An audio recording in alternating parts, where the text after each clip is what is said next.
Grace and peace be with you.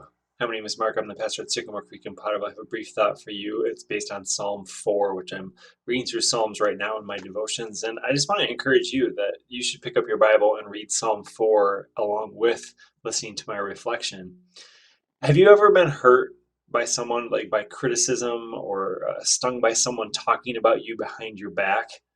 Now, whenever David wrote this Psalm 4, it was likely that he was running for his life as people pursued him while spreading lies about him. What a terrible situation. So, what does David do in the midst of this terrible situation? He calls out to God.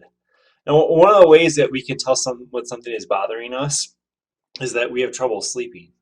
David cries out to God at the start of this psalm, and he asks God for relief from his distress, and he asks God for God's mercy. And the goal of this psalm is really realized in verse 8, where David lies down and sleeps in peace. Sleeps in peace.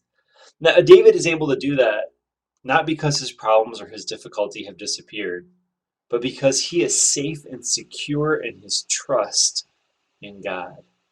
Now, the whole of this psalm is really pointing us toward verse 8, and we are reminded to know and to trust the Lord, to be silent and to know God, and to seek the light of God's face shining upon us throughout this psalm.